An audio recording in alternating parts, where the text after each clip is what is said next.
कथा सत्संग प्रारंभ समय का सत केवल साहिब 3 વાર પગે લાગવાનું છે આપણે.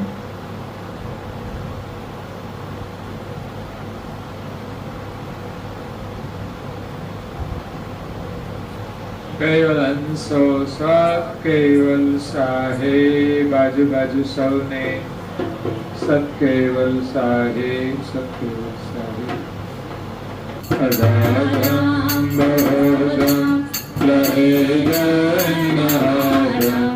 तुवेलम तेयमं नमामि नमस्तु श्रीमत् करुणासागर महाराज की जय केवल राम की जय श्री हरिचरदास जी महाराज की जय श्री धर्मा प्रियदास जी महाराज की जय सत केवल साहिब सत केवल अंशो सत केवल साहिब सत केवल साहिब.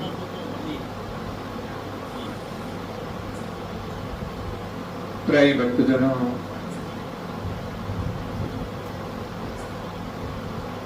જ્ઞાન સંપ્રદાયના અધ્યસ્થાપક, અનંત બ્રહ્માંડાધીશ વિશ્વ નિયંતા, સકળતા સત કૈવલના પરમ વિશેષ અંશ,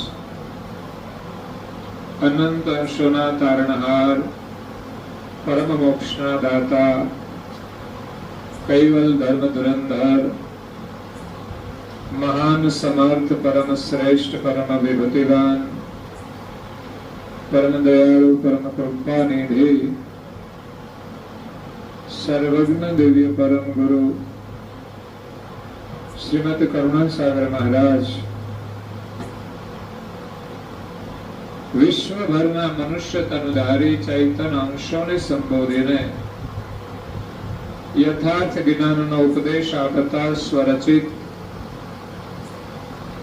સકર્તા અદ્વૈત લક્ષ્ય બોધ પંચીકરણ ગ્રંથના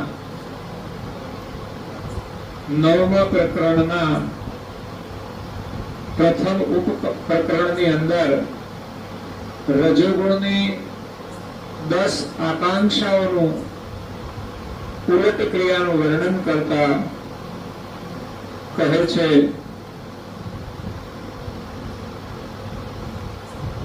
કે રજોગુણની 10 આકાંક્ષાઓ જે આપણી 10 ઇન્દ્રિયો છે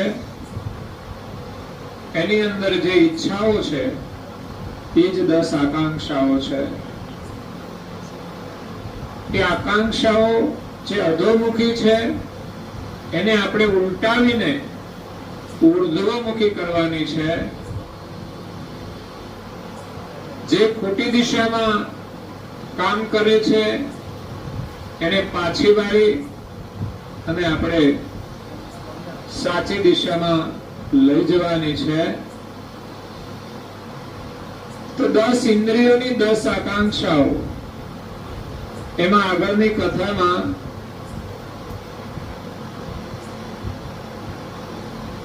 જે શ્રવણ આકાંક્ષા કાનની છે, કાનેથી શું સાંભળવું ન સાંભળવું એના વિશે દિવ્ય પરમ ગુરુએ આપણને કહ્યું કે જે વચનો સાંભળવાથી આપણને ભગવાન યાદ આવે, ભગવાનનું સ્મરણ થાય, એવું સાંભળવાનો નિરંતર અભ્યાસ કરવો જોઈએ. તો કથા શ્રવણ કરવાથી આપણને ભગવાનનો મહિમા સમજાય છે અને ભગવાન પ્રત્યે પ્રેમ જાગે છે. એટલે વિશેષ આપણે ભજન, કીર્તન, પ્રાર્થના, સત્સંગ આદિ શ્રવણ કરવું જોઈએ. અને એ સિવાય સંસારમાં જેટલું જરૂર હોય એટલું સાંભળીએ, પણ વધારાનો કચરો અંદર ન નાખીએ તો સારું. કારણ કે આપણે કચરો બહાર કાઢવાનો છે. ઘરમાં આપણે બે પ્રક્રિયા કરીએ છીએ. સારી વસ્તુઓ ઘરમાં લાવીએ છીએ બજારમાંથી ખરીદીને, અને પછી જૂનું થાય, કચરો થાય, એ બધો બહાર કાઢીએ છીએ. એટલે કાન દ્વારા આપણે કચરો અંદર નાખવાનો નથી. બહારથી આપણે કચરો નથી લાવતા, બહારથી સારી વસ્તુઓ લાવીએ છીએ અને ઘરમાંથી કચરો કાઢીએ છીએ. એમ વાણી દ્વારા આપણે કાનથી સારા શબ્દો સાંભળી અને અંદરનો કચરો બહાર કાઢવાનો છે. તો એ રીતે આપણે નિત્ય અભ્યાસ કરીશું તો આપણી જે શ્રવણ આકાંક્ષા છે એની ઉલટ ક્રિયા થશે, ભગવાન તરફ એ વળશે, તો જીવનમાં મુશ્કેલીઓ બહુ ઓછી આવશે. કારણ કે જે સાંભળીએ છીએ ને એ જ મુખમાંથી નીકળે છે. એ તો આપણે ઘરમાં પણ જે ડબ્બામાં જે ભર્યું હોય એ જ નીકળે ને બહાર. ઘરમાં જે વ્યક્તિ હોય એ જ પાછા બહાર આવે ને બધા. એમ આપણી અંદર જે કંઈ આપણે ભરીશું એ આ જન્મે નીકળશે, પછીના જન્મમાં નીકળશે. એટલે આ જન્મમાં જે કંઈ કાઢીએ છીએ માત્ર આ જન્મનું છે એવું નહીં, કેટલાય જન્મનું આપણે ભર્યું છે એ બહાર કાઢીએ છીએ. એટલે જો સાંભળવાની પ્રક્રિયા આપણે બદલીએ તો બધું જ બદલાઈ જશે. એટલે પરમ ગુરુએ પ્રથમ વર્ણન કાનનું કર્યું, શ્રવણ આકાંક્ષા. કારણ કે માણસ કથા શ્રવણ કરે અને એને સમજણ પ્રાપ્ત થાય તો બધી જ ઇન્દ્રિયોનો વ્યવહાર ઉચિત બને છે. બધી જ ઇન્દ્રિયો ઉલટ થઈ જશે કે પાછી વળી જશે. એ સિવાય બીજો કોઈ ઉપાય નથી. બીજી આકાંક્ષા સુગંધ આકાંક્ષાનું વર્ણન કર્યું કે જે નાસિકાએ આપણે ગંધ લઈએ છીએ એમાં વિશેષ આપણે રજોગુણી સુગંધનો વિલાસ કરીએ છીએ. જેમાં આપણું મન મોહિત થાય છે એની જગ્યાએ આપણે સાત્વિક સુગંધ ગ્રહણ કરવાની છે. સુગંધ માત્ર કોઈ વસ્તુમાંથી આવે એવું નથી. તમે જીવનમાં સારું કામ કરો તો સારા કાર્યની પણ એક સુવાસ હોય છે. તો આપણે જીવનમાં એવી સુવાસ ગ્રહણ કરવાની છે, એવી સુવાસ ફેલાવવાની છે. એટલે કરતા માલિકની ઉપાસના કરી, સેવા કરી, સ્મરણ કરી અને આપણે નાસિકાએથી એમના ચરણ કમળની સુગંધ ગ્રહણ કરવાની છે. ભગવાનની સેવા પૂજા કરવાથી એના ચરણની એક પરમ સુગંધ મળે છે, જે આપણી નાસિકા એમના ચરણ તરફ ખેંચાય છે. ભ્રમરની જેમ કમળની સુગંધ લેવા ભ્રમર આકર્ષિત થાય છે, એમ આપણી નાસિકા ઇન્દ્રિય પણ દુનિયાદારીની સુગંધનો વિલાસ છોડીને, કારણ કે આપણે તો પરફ્યુમસ લગાવી એટલે પછી કઈ ઉપાસનાની કઈ જરૂર જ ના પડે, સીધું છાંટી નીકળી જવાનું. બધાને દુર્ગંધ આપવા, એ તો લાગે એને સુગંધ લાગે, બાકી દુર્ગંધ લાગે. જે લોકો માંસ આદિ ખાતા હોય એને તો સુગંધી લાગે, પણ ન ખાતા હોય એને તો એક દુર્ગંધ લાગે છે. એમાં દુનિયાનો વિલાસ છે, એક દુર્ગંધ છે. અને આપણે તો સત્કર્મની અને સેવાની સુવાસ ગ્રહણ કરવાની છે. તમે તો બધા સેવા અને સ્મરણ કરો છો, અનુભવ કરો છો, એટલે તમને એ સુગંધ ગમે છે. અને જે નથી કરતા એને નથી ગમતું, એ કંઈક જુદી જ ગંધ લેતા હોય છે. એ પછી જે ખાવું હોય એ ખાય, જ્યાં જવું હોય ત્યાં જાય, જે બોલવું હોય તે બોલે. તો બે આકાંક્ષાનું વર્ણન કર્યું. એક શ્રવણ આકાંક્ષા કાનની, બીજી સુગંધ આકાંક્ષા એ નાકની, ત્રીજી છે નિરીક્ષણ આકાંક્ષા, એ છે આંખની. એના માટે પણ થોડી આપણે ચર્ચા કરી. દિવ્ય પરમ ગુરુ આપણને જ્ઞાન દ્રષ્ટિ પ્રદાન કરે છે. આંખો તો બધાને આપી છે, પણ બધા સરખું નથી જોતા. જગત પરમાત્માએ બહુ સુંદર બનાવ્યું છે, છતાં પણ બધાને સુંદર દેખાતું નથી. વિશેષ મનુષ્ય સંસારના રૂપ રંગથી પ્રભાવિત થઈ એમાં મોહિત થઈ અને એ ધર્મને ભૂલી જાય છે, એ ભગવાનને ભૂલી જાય છે, એ પોતાને પણ ભૂલી જાય છે, પોતાનું કર્તવ્ય ભૂલી જાય છે. એટલે પરમ ગુરુ કહે છે કે આપણને જે પરમાત્માએ નેત્રો આપ્યા છે, શા માટે આપ્યા છે એનો આપણે વિચાર કરીને આ જગતનું દર્શન કરવાનું છે. બે પ્રકારે આપણે જોવાનું છે, બે દ્રષ્ટિ છે. એક, આ જગતની જે રચના કરી છે તત્વોથી, એમાં વિવિધ પ્રકારના શરીરો પરમાત્માએ બનાવ્યા છે, અને એ સિવાય બીજું બધું જે જોવામાં આવે છે, મકાન દુકાન આદિ, જે મનુષ્ય દ્વારા નિર્માણ થાય છે.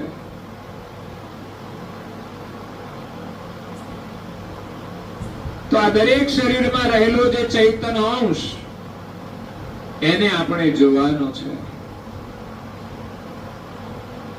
પરંતુ આપણે એને નથી જોતા, માત્ર શરીરને જ જોઈએ છે.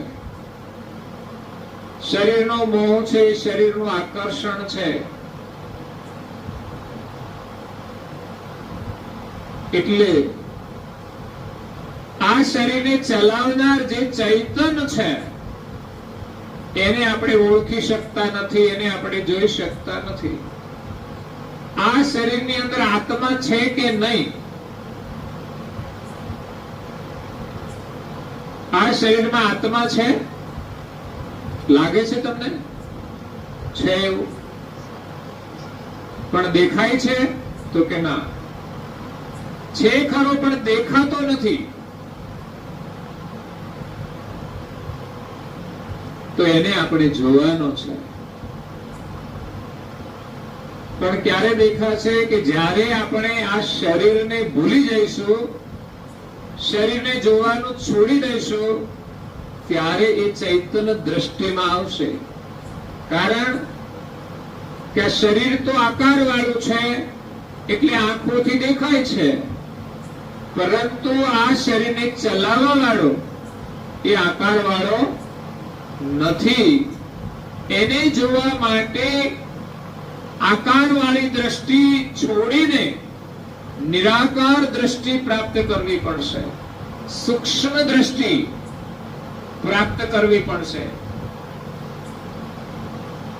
તો પરમ ગુરુ આપણને જ્ઞાન દ્વારા સૂક્ષ્મ દ્રષ્ટિ પ્રદાન કરે છે. આ શરીરમાં રહેલો ચૈતન્ય અંશ એને જોવાની દ્રષ્ટિ પ્રદાન કરે છે, અને આ આંખોથી આપણે આ શરીરમાં રહેલ ચૈતન્યને જોવાનું છે, એને મહત્વ આપવાનું છે. તો આ જગત ની જે રચના કરી છે એને ક્રત કહેવાય. 84 લાખ પ્રકારના જે શરીરો છે એ ક્રત અને ક્રતમાં રહેલા અંશ જેના વડે ચાલે છે. કીડીથી લઈને કુંજર સુધીના શરીરો વિવિધ પ્રકારના માલિકે બનાવ્યા છે, પણ એ તમામ શરીરો કોના વડે ચાલે છે એ મહત્વનું છે. માનો કે ચૈતન્ય અંશ ન હોય તો કોઈ પણ શરીરનું મહત્વ નથી રહેતું. આપણા ઘરમાં હોય ને તો પણ ચૈતન્ય હોય ત્યાં સુધી એને રાખીએ ને જતો રહે, પછી 2 દિવસ 3 દિવસમાં આપણે વિદાય. આમ તો મોટા ભાગે તો સંભવ હોય તો એ જ દિવસે, ના સંભવ હોય તો બીજા દિવસે, અને કદાચ સંજોગ ના હોય તો 3જા દિવસે કોઈ વળી રાખે થોડા દિવસ. તો આ રીતે જોઈએ તો શરીરનું કોઈ મહત્વ નથી. જે મહત્વ છે તે શરીરમાં રહેલ ચૈતન્યનું જ છે. છતાં જીવન પર્યંત આપણે ચૈતન્યને મહત્વ આપતા જ નથી અને શરીરને જ મહત્વ આપીએ છીએ. તો આંખો દ્વારા જે મોટામાં મોટો અવરોધ છે એ રૂપ રંગ વાળા શરીરોનું આકર્ષણ. રજોગુણ ભાવથી વિકારી દ્રષ્ટિથી જે શરીરનું અવલોકન કરવામાં આવે છે એનાથી ઘણા દોષ ઉત્પન્ન થાય છે અને પરિણામે આ જીવને 84 માં જવું પડે છે. સ્ત્રી અને પુરુષ આ બે શરીર છે જેમાં રહેલા અંશ શરીરના માધ્યમથી એનું આકર્ષણ છે. એ કુદરતની એક વ્યવસ્થા છે. એનું પણ એક બંધારણ છે. એની પણ એક મર્યાદા છે. એ મર્યાદામાં રહીને એનો વ્યવહાર કરવાનો હોય છે. તો કર્તા માલિકે આ શરીરની રચના એવી કરી છે કે જેને લઈને આ સૃષ્ટિનો વિસ્તાર આગળ વધે. પરંતુ લોકો અનૈતિક રીતે આ શરીરનો મોહ રાખી અને શાસ્ત્રની જે મર્યાદાઓ છે એનું ઉલ્લંઘન કરે તો એ પાપના ભાગીદાર બને છે. એટલે પરમાત્માએ સુંદર શરીરો બનાવ્યા છે. એ પરમાત્માએ બનાવેલા છે. એ આપણા મોહ માટે નથી બનાવ્યા અને એના ઉપર આપણો અધિકાર પણ નથી. એ શરીરની અંદર જે અંશે નિવાસ કર્યો છે એ સુંદર શરીર એને પ્રાપ્ત થયું છે તો એમના શરીરમાં એનો જ એક અધિકાર હોય છે. અને શાસ્ત્રના નિયમ અનુસાર એ શરીરોના સંબંધો જોડાય છે ત્યારે એની સાથે એનો અધિકાર બને છે. એટલે શરીર સાથે શરીરનો સંબંધ, આલિંગન એક ઇન્દ્રિયનો ધર્મ છે. સ્પર્શ સુખ છે. પણ શાસ્ત્રની મર્યાદા દેવ અને મનુષ્યની સાક્ષીથી એ સંબંધ જોડવામાં આવે છે. જેમ લગ્ન થાય છે એમાં એક શાસ્ત્રના નિયમ અનુસાર થાય છે. શાસ્ત્ર વિધિથી થાય છે. ઘણા લોકો નથી માનતા શાસ્ત્ર વિધિને કે ભાઈ બારોબાર લગ્ન કરી લ્યો તો શું વાંધો છે, પણ બારોબાર છૂટાઈ પડી જાય છે. પછી એને શાસ્ત્રનું મહત્વ જ નથી રહેતું. કારણ કે જે શાસ્ત્રને મહત્વ નથી આપતા એ જીવનમાં મહત્વ નથી આપતા તો એ સંબંધો લાંબા ટકતા નથી. આપણે ત્યાં શાસ્ત્રોની જે મર્યાદા છે એનું મહત્વ છે કે શાસ્ત્ર વિધિથી થાય એનો મતલબ તમારે શાસ્ત્ર પ્રમાણે જીવવાનું.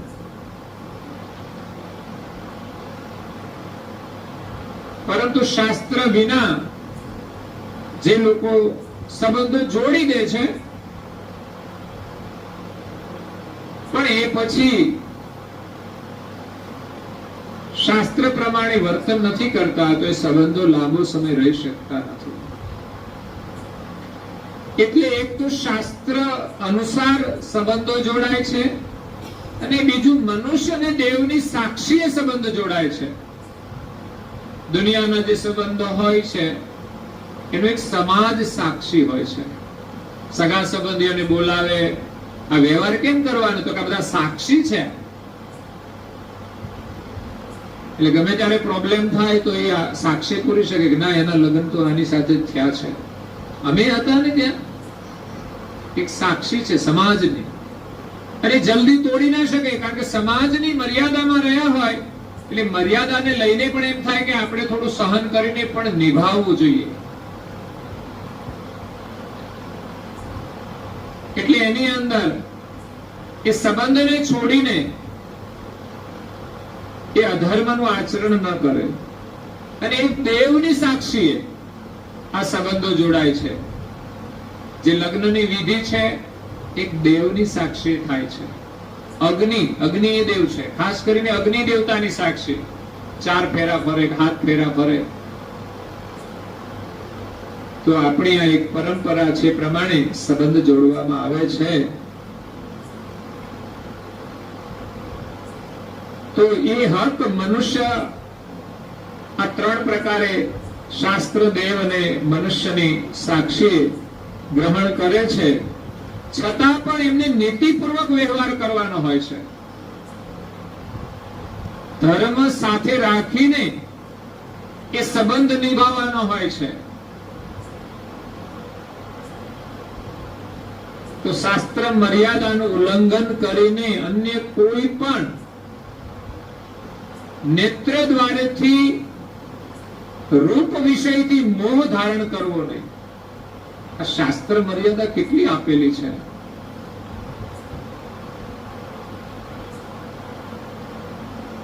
મર્યાદાનું ઉલ્લંઘન કરીને આ આંખોથી રૂપ વિષયનું વિલોકન કરવું નહીં. એના માટે સંબંધો જોડવામાં આવે છે. પણ એ સિવાય કોઈના પ્રત્યે મોહ ધારણ કરવું નહીં. અને રૂપનું આકર્ષણ આંખોની અંદર છે, પરંતુ જ્યારે સૃષ્ટિની અંદર, સંસારની અંદર વ્યક્તિ સંબંધોથી જોડાય છે ત્યારે એના ઉપર એક મર્યાદા આવી જાય છે, એક સંયમ આવી જાય છે. પરંતુ અજ્ઞાનતાના કારણે આ વ્યવસ્થા હોવા છતાંય લોકો મર્યાદાઓ તોડીને વર્તન કરતા હોય છે. પત્ની હોવા છતાંય અન્યની સાથે સંબંધ રાખવો, પતિ હોવા છતાંય અન્યની સાથે સંબંધ, એ એક રૂપ વિષયનું મોહનું કારણ છે. કારણ કે મોહની શરૂઆત આંખો દ્વારા થાય છે. વિષયનો પ્રવેશ નેત્ર દ્વારેથી થાય છે. અને આકર્ષણનું કેન્દ્ર પણ નેત્ર છે. એટલે આપણે આપણી દ્રષ્ટિ બદલવી પડશે. કરુણાસાગર બાપજીએ તત્વજ્ઞાનથી વર્ણન કર્યું છે કે આ શરીરની રચનાઓ જ એવી કરી છે કે જેના લઈને આ સ્ત્રી પુરુષનો સંબંધ જોડાય છે અને સૃષ્ટિ વ્યવહાર ચાલે છે. અને સાથે મર્યાદાઓ પણ હોય છે. તો આ વિજાતી શરીરનું આકર્ષણ એક કુદરતી છે, શરીરમાં રહેલા તત્વોના કારણે છે. પરંતુ એને આપણે જ્ઞાનથી, સમજણથી, સંયમથી એને મર્યાદામાં રાખવાનું હોય છે.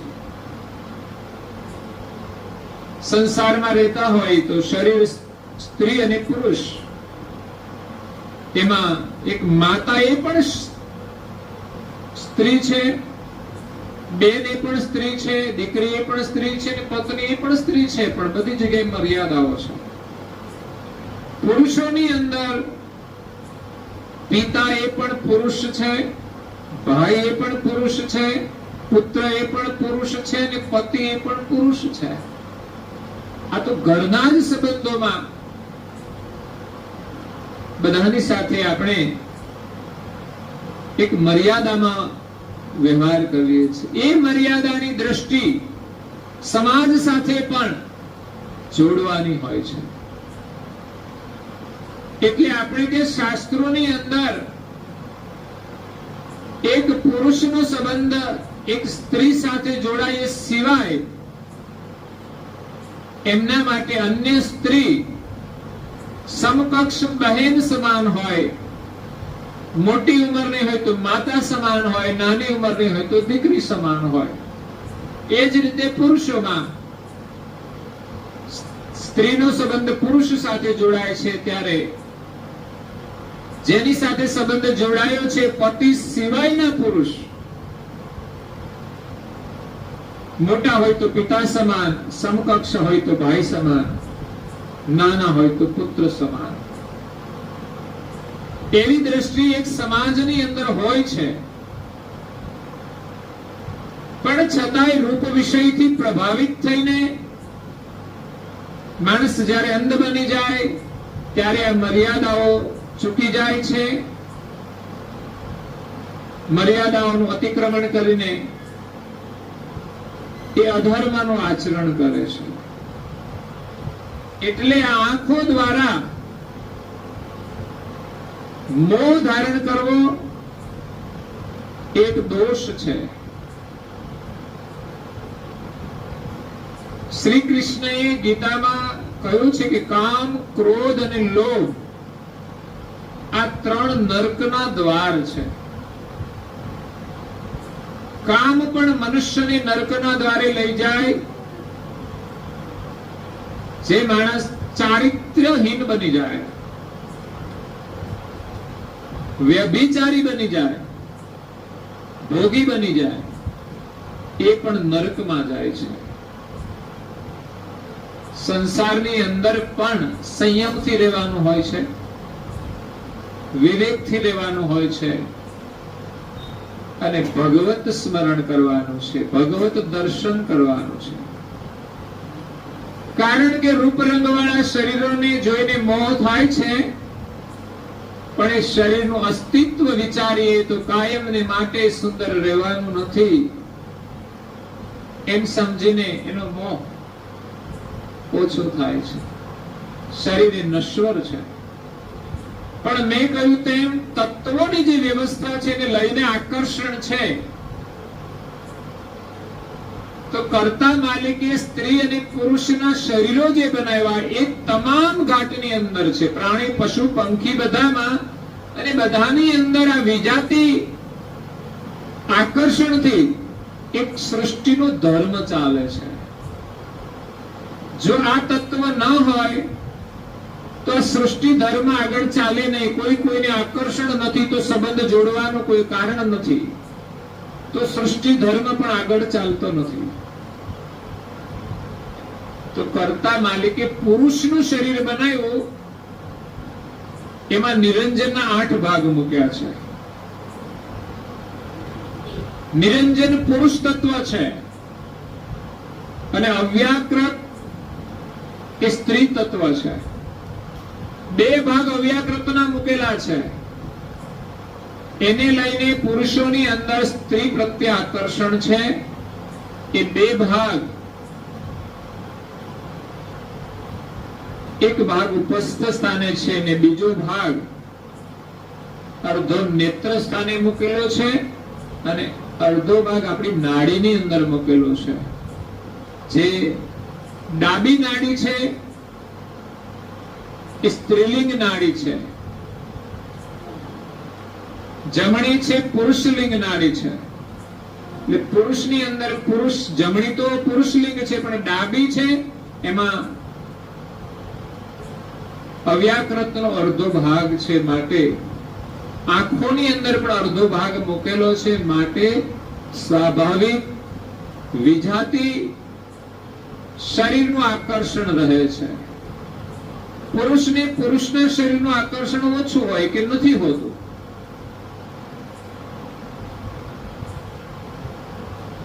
એ જ રીતે સ્ત્રીનું જે શરીર બનેલું છે એમાં અવ્યાકૃતના 8 ભાગ છે. 7 ભાગ 7 ધાતુને વિશે મૂકેલા છે અને આખું શરીર બનતું હોય છે. કારણ કે જે મૂળ તત્વો હોય એનું આખું શરીર નિર્માણ થાય. શરીરની એક આકૃતિ છે, પુરુષની એક આકૃતિ છે, એની અંદર સૂક્ષ્મ ભેદ છે વ્યવસ્થાના રૂપમાં. તો એ વ્યવસ્થા મૂળ તત્વોને લઈને થતી હોય છે. તો એની અંદર બે ભાગ પુરુષના છે સ્ત્રીની અંદર.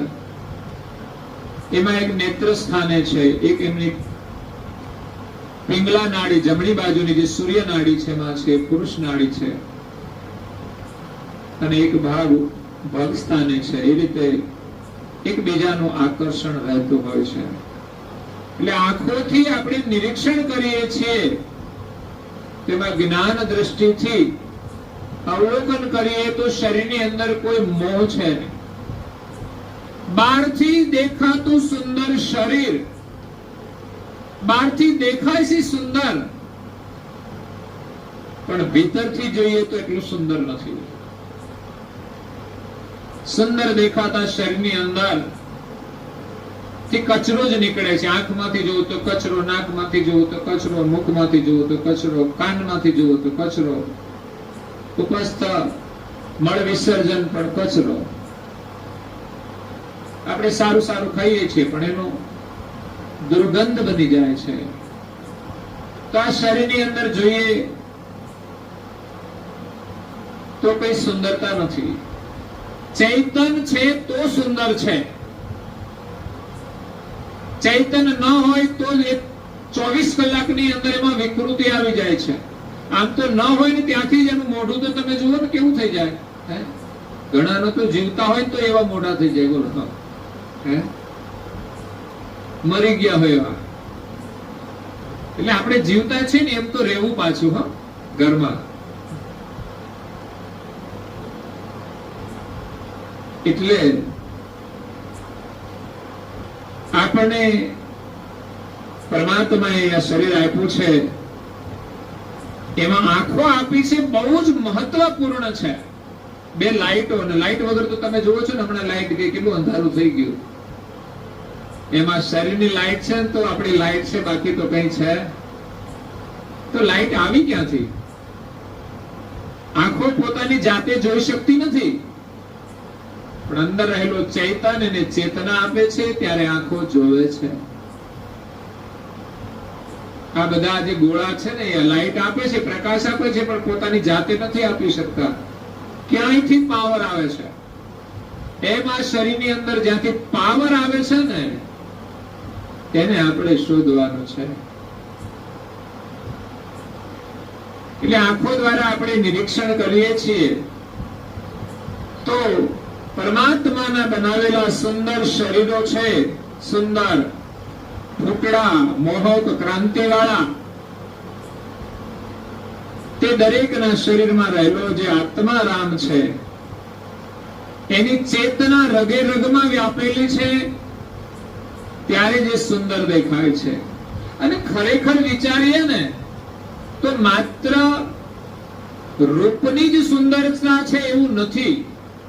ઘણા રૂપાળા શરીર હોય તો એ લોકો નથી ગમતા, એનાય છૂટાછેડા થાય છે. બોલો, એટલે શરીરની સુંદરતા જ મહત્વની નથી, વાણીની સુંદરતા પણ મહત્વની છે, કાર્યની સુંદરતા પણ મહત્વની છે. માણસ હસે ને બધાને ગમે, અને રૂપાળું હોય ને પણ હસે નહીં ને તો કોઈને ગમે નહીં. પ્રસન્નતા જેના ચહેરા ઉપર હોય ને એ ગમે છે. એવું નથી કે માત્ર લોકો રૂપાળા સાથે જ વ્યવહાર કરે છે. રૂપનું તો એક આકર્ષણ છે, અને એ રૂપાળું શરીર એ તો માણસ કોઈ સારા કર્મ કરે ત્યારે એને મળતું હોય છે. એટલે સુંદર શરીર સાથેનો એમનો અધિકાર હોય છે, એને શરીર મળે છે. પણ વ્યર્થનો મોહ માણસે શરીર સાથે રાખે તો એને નરકની યાત્રા કરવી પડે છે. એટલે આપણે શરીરની અંદર રહેલો જે ચૈતન છે એને નિહાળવાનું છે. આ આંખો દ્વારા જ દેખાતું નથી, છતાં પણ એને સ્વીકારીને આપણે જોવાનું છે. એ દ્રષ્ટિએ આપણને દિવ્ય પરમ ગુરુ આપે છે, અને એ જોવાનું છે એ સ્વસંવેદની દ્રષ્ટિ છે. આ વિશ્વની અંદર આ તમામ શરીરોમાં રહેલ ચૈતન્ય જોવાનું છે, અને બીજું જોવાનું છે કે આ સમસ્ત સૃષ્ટિની રચના કરનાર જે રચયિતા છે એનું જગત તો જોઈએ છે, પણ એ જગતને જોવામાં આપણે જગત કરતાને જોઈ શકતા. આ શરીરો દેખાય છે પણ શરીરમાં રહેલો આત્મા નથી દેખાતો. જગત દેખાય છે પણ જગતનો બનાવનાર છે એ આપણને દેખાતો નથી. હા, એ ઘણા દૂર છે, છતાં પણ એને આપણે અહીંયા સૃષ્ટિના માધ્યમથી જોવાના છે. દેખાશે? આ શરીરમાં ચૈતન છે. જો શરીર ન હોય ને તો આપણે કોઈ ચૈતન અંશને જોઈ શકવાના, એકલા અંશને નહીં જોઈ શકીએ. પણ જ્યાં જ્યાં શરીર છે એની અંદર ચૈતન છે એ તો નક્કી છે. તો એમાં આપણે જોવાનો છે, એમની સાથે આચરણ કરીને જોવાનો છે. તો શરીર હશે એમાં જ દેખાશે, અને શરીર સિવાય તો એનું અસ્તિત્વ નથી. એમ આ જગતની જે રચના છે એ રચનાને જોઈને આપણે રચયિતાનું દર્શન કરવાનું છે. જ્યાં જ્યાં પરમાત્માએ જે કંઈ વિશેષતાઓ મૂકી છે, સુંદરતાઓ મૂકી છે, એને જોઈને આપણને પરમાત્માના દર્શન થાય કે પરમાત્માએ કેટલું સુંદર જગત બનાવ્યું છે, કેટલી સુંદર વ્યવસ્થા ગોઠવી છે કે બધું ચાલ્યા જ કરે છે. સૂર્ય ઉગે છે, નાથમે છે, રાત્રિ થાય છે. આ સૃષ્ટિની વ્યવસ્થા પણ તમે જુઓ તો દરેકને દરેક વસ્તુ મળે છે. હા, એના કર્મ પ્રમાણે મળે છે, પણ વ્યવસ્થા કેવી? એક વસ્તુ ક્યાંક દૂર બનાવે છે અને એ આપણા સુધી આવે છે. આપણે કઈક વસ્તુ બનાવીએ એ બીજાના સુધી જાય છે. આનું હેન્ડલ કરે છે કોણ? ભલે એક સામાજિક વ્યવસ્થાના રૂપમાં સરકાર એનું નિયમન કરે છે, પણ બધી જ પ્રકારનો વ્યવહાર, એનું વ્યવસ્થા એ લોકો નથી કરી શકતા. આ વ્યવસ્થા તો પરમાત્માની કરેલી છે. તમે જુઓ તો બધાના જન્મ થાય છે, પછી બધાના લગ્ન થાય છે, બધું ગોઠવાય છે. એ તો કઈ કરવા કોઈ આવતું નથી. આ તો કુદરતની વ્યવસ્થા છે. સંબંધો જોડાય છે, એકબીજાનો વ્યવહાર ચાલે છે, સમાજ વ્યવસ્થા છે. એટલે આ બધું જોવાની દ્રષ્ટિ આપણે પ્રાપ્ત કરી અને પરમાત્માને જોવાના છે. જે સુંદર શરીર છે ફળદ્રુપ કહેવાય, અને જે સુંદર નથી કદરૂપ છે. પણ એમાં રહેલો ચૈતન છે ને એ તો સરખો જ છે. સુંદર શરીર હોય પરંતુ એનું આચરણ સારું ના હોય તો ચૈતન્યનું સ્વરૂપ આપણને ગમતું નથી. ચૈતન્યનો વ્યવહાર આપણને ગમતો નથી. ભલે શરીર કદરૂપ હોય પણ એનું આચરણ સારું હોય છે તો બધાને પ્રિય લાગે છે. એટલે ચૈતન્ય વગરનું શરીર એ બિહામણું લાગે છે. જેમ સૂર્યના પ્રકાશ વગરનો જે અંધકાર એ આપણા માટે ભયજનક લાગે છે, એવી જ રીતે પરમાત્માએ આ પંચભૂતના જે શરીરો બનાવ્યા છે એમાં એક મોહ છે. ઘણીવાર આપણને પશુ પક્ષી એ પણ બહુ પ્રિય લાગતા હોય છે, એના શરીરો પણ ગમતા હોય છે, એને પણ લોકો વહાલ કરતા હોય છે, કૂતરા ઘોડા બેસાડીને ખવડાવતા હોય. એક શરીરનો જ મોહ છે. પક્ષીઓ પણ ઘરમાં રાખતા હોય છે. આ તો લોકો કૂતરા પાડે, બાકી સિંહ જો ઘરમાં રહેતા હોય તો સિંહ પાડે, પણ એ તો રખાય નહીં.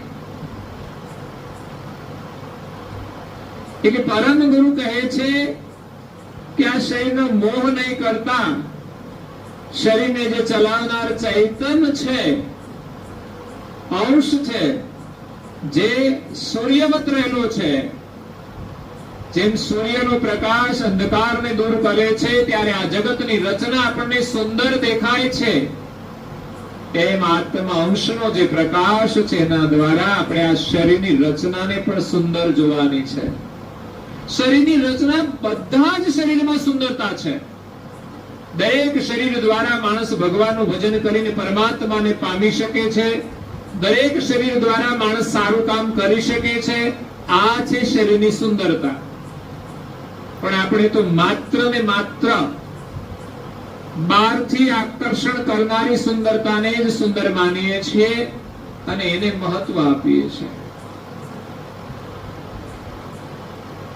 એટલે આંખો પરમાત્માએ આપી છે, એમાં જ્ઞાન દ્વારા આત્મ સ્વરૂપની સાથે આપણે એકતા કરવાની છે.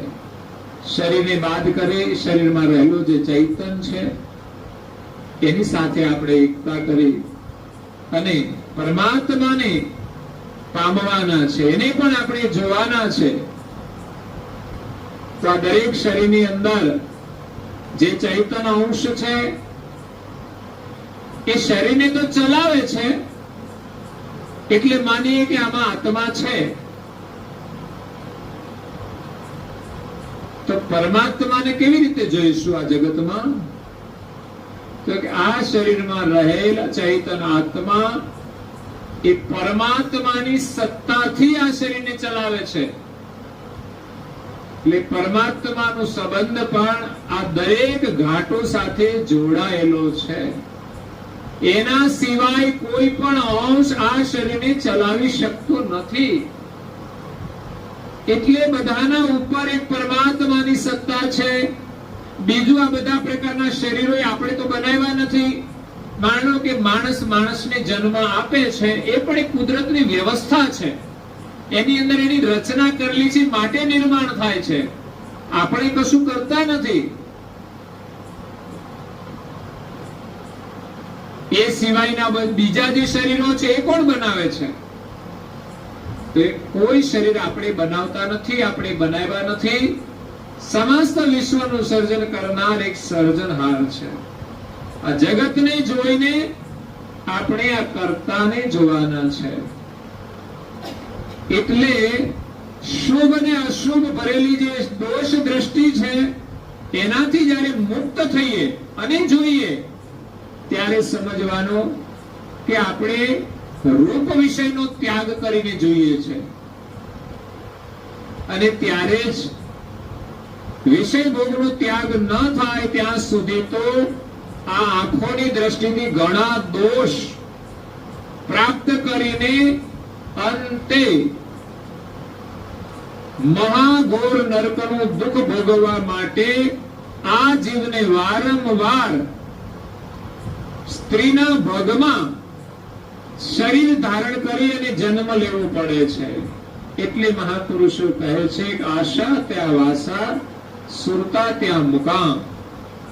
સંસારમાં જેવી આશાઓ અને જેવું કાર્ય કરીએ છીએ એ પ્રમાણે આ શરીર છોડીને જીવ જાય છે. યા મતિ સા ગતિ. જેવી માણસની મતિ એવી એની ગતિ થવાની છે. એટલે આ પ્રમાણે જ્ઞાની પુરુષોએ અંતકાળનું જે પરિણામ છે એ ઘણું જ ભયંકર સમજીને નેત્ર વિષયનો ત્યાગ કર્યો છે. એક પ્રસંગ છે. કોઈક મહાત્મા હતા, જ્ઞાની, સત્સંગ પ્રેમી હતા. એ બધું સમજતા હતા અને ઘણીવાર સમજતા હોવા છતાં પણ માણસ ભૂલ કરે છે.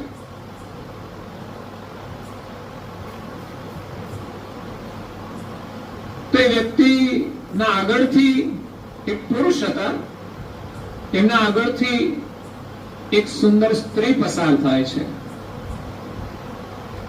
તો એનું સુંદર શરીર જોઈને એનું મન એનાથી પ્રભાવિત થાય છે.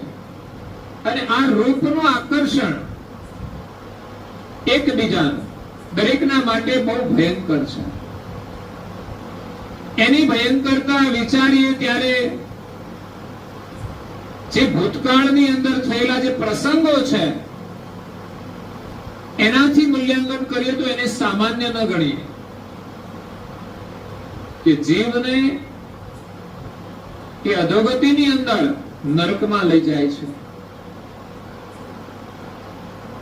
જેમ વિશ્વામિત્ર ઋષિ હતા, 60,000 વર્ષ સુધી તપ કર્યું, સમાધિમાં હતા, પણ એને એક તપનું અભિમાન હતું અને તપનો પ્રભાવ એનાથી ભયભીત થઈ ઇન્દ્રને એમ થયું કે આ મારું ઇન્દ્રાસન લઈ લેશે, તો એમણે અપ્સરાઓને મોકલી એનો તપ ભંગ કરવા માટે. તો પ્રથમ અપ્સરા આવી રંભા, એની સુંદરતા તો દેવોને પણ મોહિત કરી દે એવી હોય છે, મનુષ્યને તો કરી દે એટલી સુંદરતા એને આપેલી હોય છે.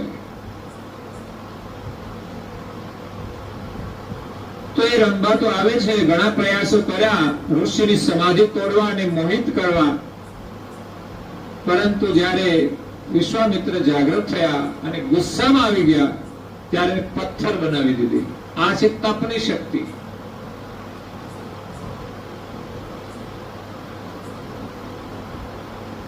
દ્રષ્ટિમાં પણ અદ્ભુત શક્તિ છે.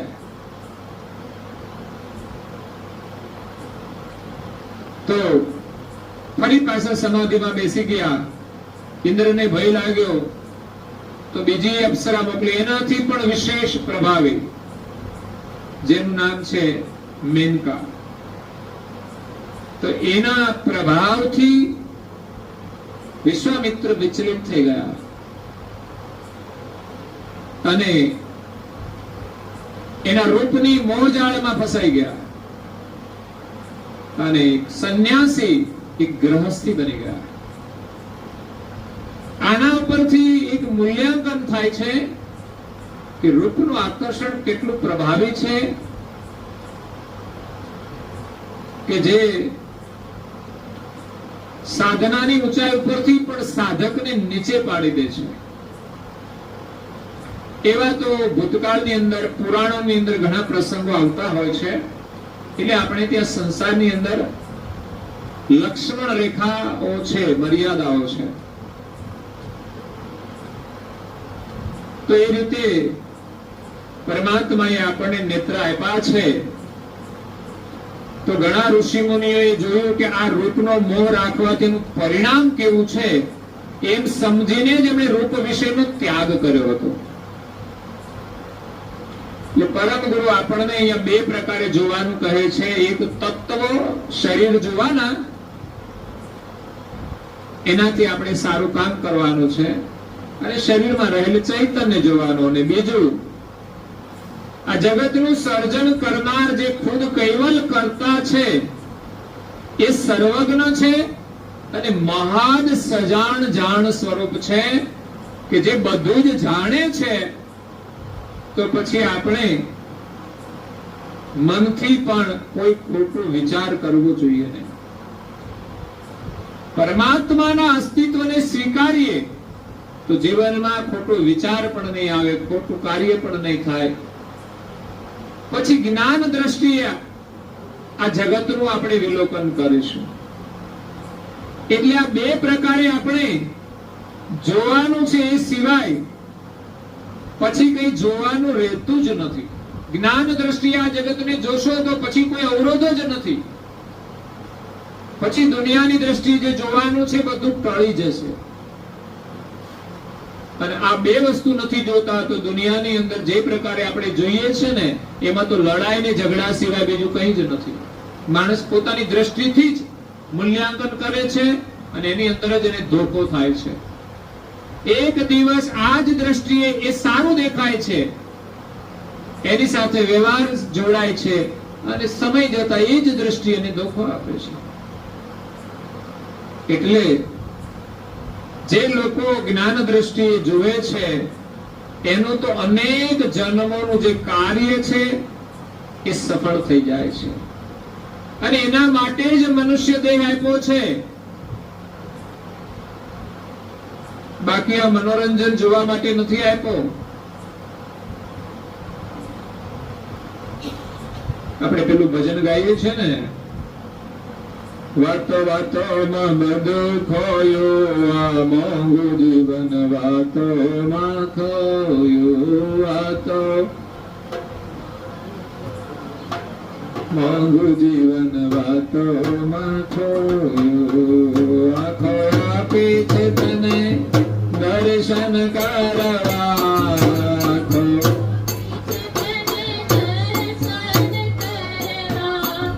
આંખો આપે છે તને દર્શન કરવા,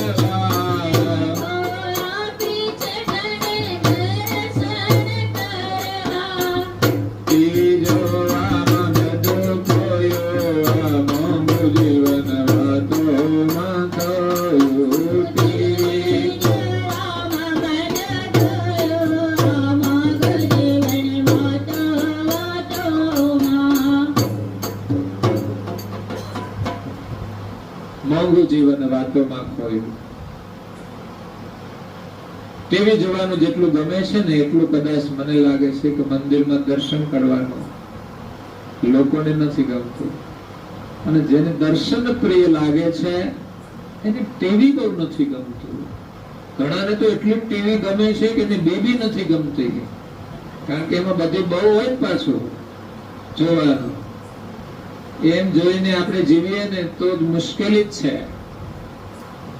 પણ એ ટીવીમાં રહેલી કોઈ તમને રસોઈ બનાવી આપશે એટલે એનાથી બહુ પ્રભાવિત ના થવું. ફોટા જોઈને ઘણાના મોબાઈલમાં એટલા બધા ફોટા હોય, મેં કીધું આટલા બધા હું ભેગા કર્યા છે. મેં કે આમાં કોણ છે તમારા? તો કે કઈ નહીં, એ તો ખાલી કે આને હું કરવાનું, મન વિકૃત કરવાનું છે, ઘરના સંબંધોને વિકૃત કરવાના છે. એક મોબાઈલમાંથી ઘણા બધા ફોટા એમના હતા, બધા ડિલીટ કર્યા, પણ ડિલીટ કરે તો પાછા ડાઉનલોડ કરી લેશે. એટલે એક માણસની અંદર વિકૃતિઓ છે, એ સમજણ આવે તો દૂર થઈ જાય. એટલે આંખોથી આપણે દર્શન કરવાના છે. ટીવીને પ્રાથમિકતા આપી છે ઘરમાં, એટલી મંદિરને આપી છે. ટીવી નો ખર્ચો કર્યો કેટલો? 5 વાળું હોય તો 10 વાળું લાવો, 10 વાળું હોય તો 20 વાળું લાવો. આખું સિનેમા ઘર બનાવતા હોય છે ફર્નિચર સાથે. એકલું તો પાછું સારું ના લાગે, સુશોભન જોઈએ ટીવી ને. બોલો, ટીવી નું આખી એક જગ્યા, આખી દિવાલ, એમાં ફર્નિચર, એના વચ્ચે એને મૂકે તો ટીવી જેટલું મોંઘું હોય છે એટલું મોંઘું આપણું મંદિર નહીં હોય. મંદિર પણ સારું હોય તો આપણું મન ત્યાં સ્થિર થાય, ગમે આપણને. સરસ બનાવીએ, જેમ હમણાં આપણા મંદિરમાં સિંહાસન બનાવીને આપ્યું છે. બાકી તો આપણે જૂની પાટ ઉપર કથા તો કરીએ જ છીએ, પણ એક સારી ભાવના છે, એનાથી આપણું મન કમસે કમ સિંહાસન તરફ તો રહે. એના માધ્યમથી પછી કથામાં પ્રવેશ કરે. મંદિર પણ આપણું સારું હોય, એક ભાવના છે. પછી એની અંદર બિરાજમાન જે દેવ છે, એનું સ્વરૂપ જે સુંદર છે, એનું આપણે અવલોકન કરવાનું છે. એ ફોટો પણ સુંદર હોય, એને પણ આપણે સ્વચ્છ રાખીએ છીએ, એનું પણ પૂજન કરીએ છીએ. એક ભાવ દર્શન છે. જે પરમ ગુરુ વિદ્યમાન હતા એનો આદર અત્યારે આપણે ફોટાના માધ્યમથી પ્રત્યક્ષ રૂપે કરીએ, ભાવથી પ્રત્યક્ષ રૂપે કરીએ તો ખરેખર આપણી સાથે છે. અને જ્યારે પ્રત્યક્ષ હતા અને જે લાભ થાય, જે અનુભૂતિ થાય, એ અનુભૂતિ આજે આપણે ફોટા મૂર્તિના માધ્યમથી સેવા પૂજા કરીને પણ કરી શકીએ છીએ. એનું જ્ઞાન શ્રવણ કરીને પણ કરી શકીએ છીએ. એવું નહોતું કે પરમ ગુરુ નું સ્વરૂપ જ ખાલી લોકો જોતા હતા. એ સમયે તો ફોટા તો હતા નહીં, એટલે કોઈ ફોટા તો પાડતા નહોતા. નહીં તો કે હાલો અમારી સાથે બાપજી ફોટો પાડી લો ને, પણ એનો ફોટો તો આવતો જ નહોતો. એવું તો એનું સુંદર સ્વરૂપ હતું. તો લોકોને ત્યાં જતા હતા એટલે માત્ર એવું નહીં કે એમના દર્શન જ કરતા હતા, એમની કથા પણ સાંભળતા હતા.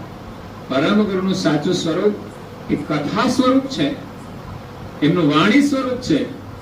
કોઈ વ્યક્તિ આપણા ઘરમાં આવે તો માત્ર એનું શરીર જ જોઈએ છે? ના, એ બોલે ને એની વાતો પણ સાંભળીએ છીએ. અને મહત્વ તો વાતોનું જ હોય છે. ઘરમાં વ્યક્તિ ભલે પતિની પત્ની હોય, પણ એના સંબંધોનો આનંદ તો એકબીજાની વાતોમાં જ હોય છે. મધુરતા તો વાતોમાં જ હોય છે. તમે એની પ્રશંસા ન કરો તો તમને ના ગમે. એકબીજાની ચાહના છે, પ્રેમથી આદરથી એકબીજાને બોલાવે તો એ આપણે અનુભવ કરવાનો છે આંખો દ્વારા પરમ ગુરુના દર્શન કરીને.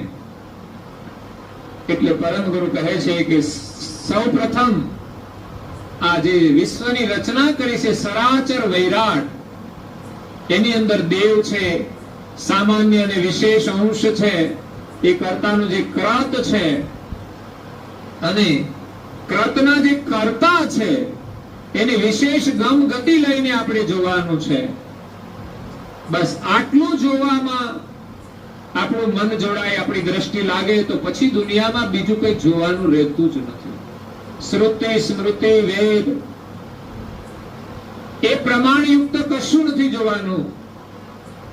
પરમ ગુરુએ આપણને પંચમ વેદની ગતિનું જોવાનું બતાવી દીધું કે આ કર્તા જે રચના કરી છે વૈરાટ, દેવ, સામાન્ય વિશેષ અંશ અને આ કર્તના જે કર્તા છે એનું જ્ઞાન દ્રષ્ટિએ આપણે અવલોકન કરીએ તો પછી વિશેષ કશું જોવાનું રહેતું નથી. અને આ પ્રકારે જેણે જેણે જોયું એનું અનંત કલ્પનું કાર્ય સિદ્ધ થઈ ગયું. એટલે પરમાત્માએ આપણને નેત્રો આપ્યા છે ને, એ કોઈ સામાન્ય નથી. આ નેત્રો સાથે જો જ્ઞાન મળી જાય તો આ જ નેત્રો આપણને આ જગતની અંદર દિવ્યતાનું દર્શન કરાવશે. બસ નજર બદલી તો નજારે બદલ ગયે, કિસ્તીને બદલા રો તો કિનારે બદલ ગયે. જગત એનું એ જ છે, પણ જેની પાસે જેવી દ્રષ્ટિ હતી એ પ્રમાણે એનું વિલોકન કર્યું છે. એટલે આંખો જોવાનું કામ કરે છે, પણ એની સાથે બુદ્ધિ છે ને, બુદ્ધિથી આપણે વિવેક દ્રષ્ટિ કેળવીને આ જગતનું અવલોકન કરવાનું છે કે આપણું સ્વરૂપ પણ દિવ્ય છે. શરીર નહીં, રૂપાળું ગમે તેટલું શરીર હશે, સમયની ધારામાં વહી જશે, એનું કોઈ મૂલ્ય નથી. એટલે આ શરીરનો મોહ છોડી શરીરને ચલાવનાર જે ચૈતન્ય છે એનું અવલોકન કરવાનું છે. એક માણસ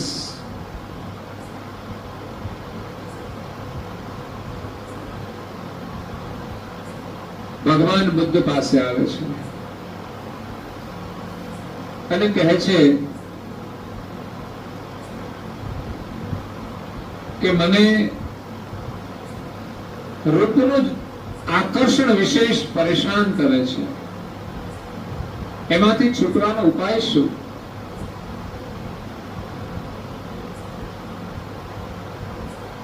એનું સુંદર શરીર જોઈને એને આકર્ષણ છે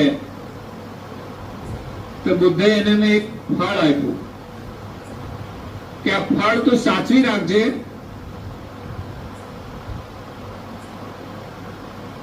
અને હું જયારે માંગુ ત્યારે પાછું મને આપજે.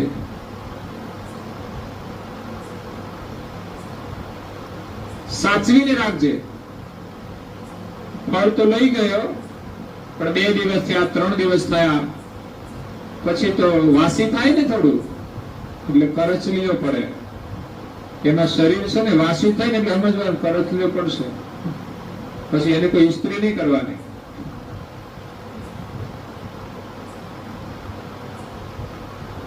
તો વાસી થઈ ગયું ત્યાં સુધી તો સાચવી રાખ્યું, પણ બીજા 2-3 દિવસ ગયા તો પછી તો બિલકુલ બગડવા માંડ્યું ધીમે ધીમે અંદરથી, અને અઠવાડિયામાં તો દુર્ગંધ મારવા માંડ્યું. એટલું બધું દુર્ગંધ મારતું હતું કે એને ફેંકી દીધું. અઠવાડિયા પછી બુદ્ધ એમની પાસે આવે છે કે મેં તને એક ફળ આપ્યું હતું, એ મને પાછું આપ. ત્યારે એ સાધક એમ કહે છે કે મેં એને ઘણું સાચવવા પ્રયાસ કર્યો પણ હદ થઈ ગઈ, એટલે પછી મેં એને ના છૂટકે ફેંકી દીધું. આપ્યું ત્યારે તો બહુ સુંદર હતું, પરંતુ સમયની ધારામાં વહી જતા એનું એ જ ફળ વાસી થઈ ગયું, બગડી ગયું અને અંતે ફેંકી દીધું. એવી જ હાલત કંઈક આ શરીરની છે. અને એ રીતે જો સમજાઈ જાય તો થોડા સમય માટે મોહ રાખીને માણસ જે પાપ કર્મ કરે છે એનાથી બચી જાય. એટલે પરમ ગુરુ આપણને કહે છે કે આ શરીરને ચલાવનાર આપણું સ્વરૂપ દિવ્ય છે, અને આ જગતનું સર્જન કરનાર જે માલિક છે એમનું સ્વરૂપ પણ દિવ્ય આકૃતિ છે. પરસ્પર આપણે દિવ્ય સ્વરૂપના દર્શન કરવાના છે. વિશ્વના જે સર્જનહાર છે એ તો સર્વજ્ઞ, સજાણ, અખંડ વિભૂતિ, અમર અને અચળ છે. કેવલ કરતા દિવ્ય વિભૂતિ અજર, અમર અને અખંડ છે.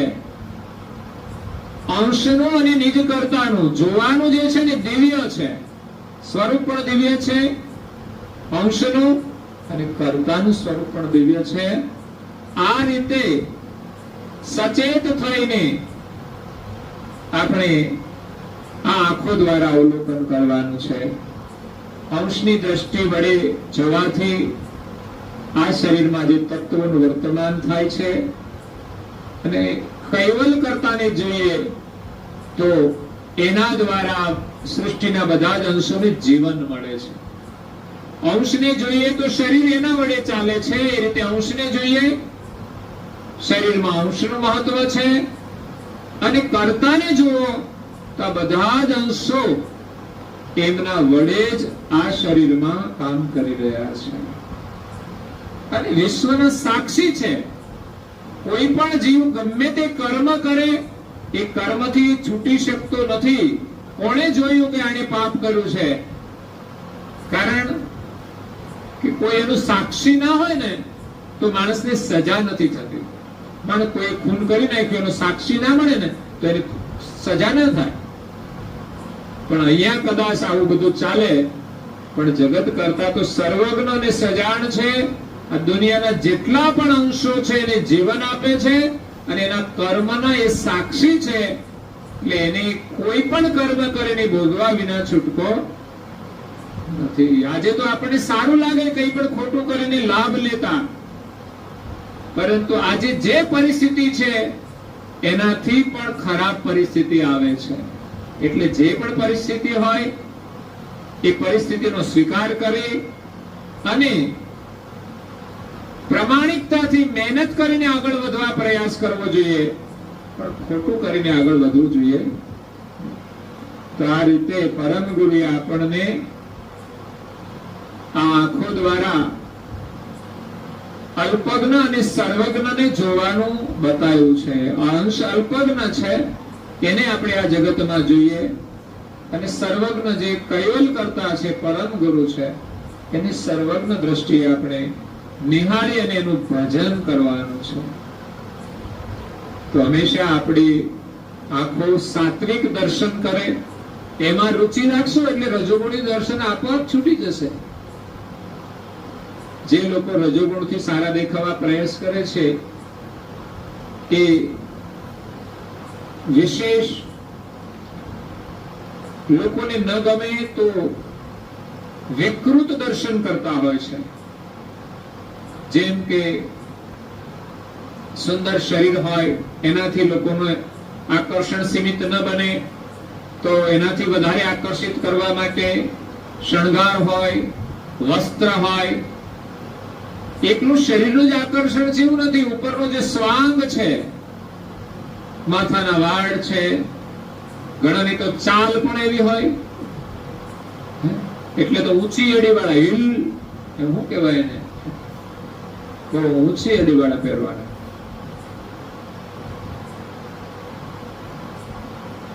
એટલે છતાંય આકર્ષણ ન રહે તો શરીરમાંથી વસ્ત્રો ટૂંકાતા રહે. એ બધી વિકૃત માનસિકતાઓ પછી અંદર પ્રવેશતી હોય છે.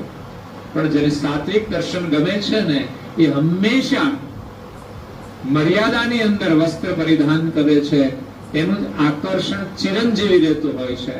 એ જ સમાજને પ્રેરણા આપતું હોય છે. મર્યાદાનું પણ એક આકર્ષણ હોય છે.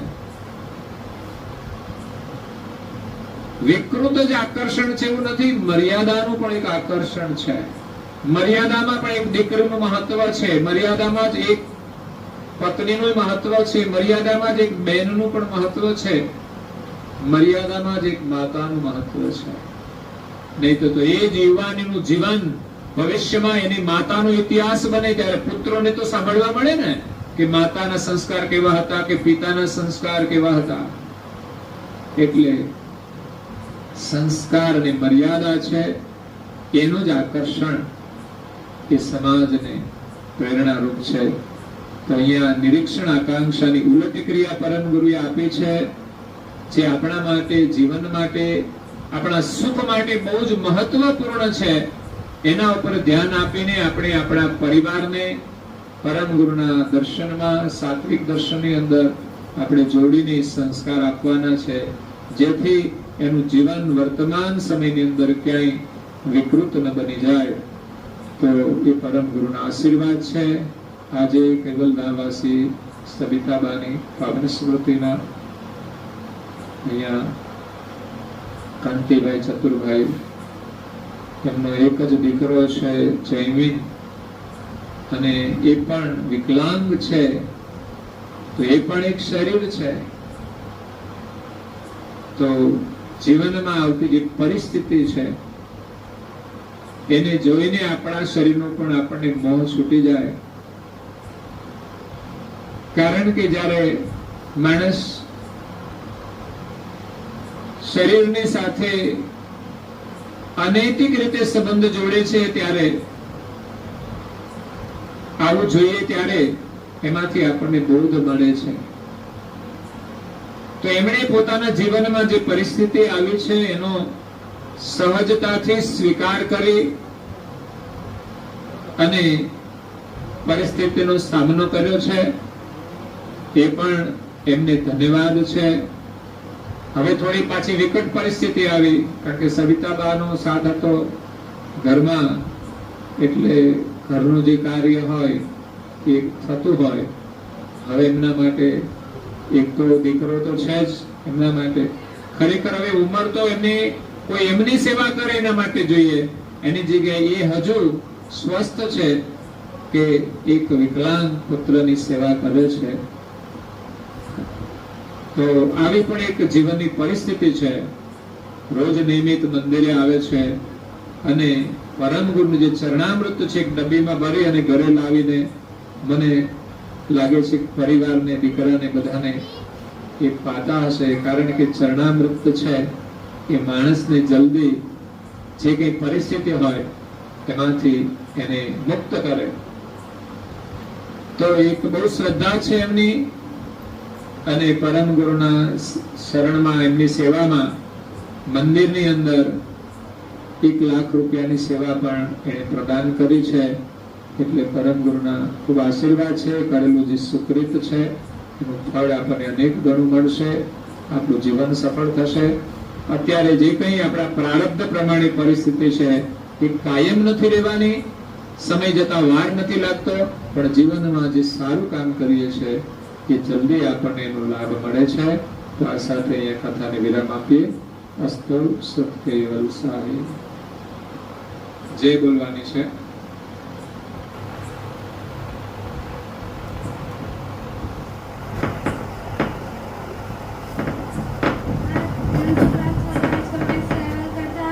जय श्री कृष्ण स्वामी महाराज की जय, परम गुरु श्रीमद करुणा सागर महाराज की जय, पूज्य श्री नारायण दास जी महाराज की जय, श्री सब कुबेराचार्य महाराज की जय, श्री सब संतन की जय, श्री सब देवन की जय, श्री ज्ञान संप्रदाय की जय, श्री गुरु गादी सारसापुरी की जय, श्री कैवल धाम की જય કથા સત્સંગ પૂર્ણાવતી કા સત કેવલ સાહેબ. 3 વાર આપણે પ્રણામ કરવાના છે, દર્શન કરવાના છે.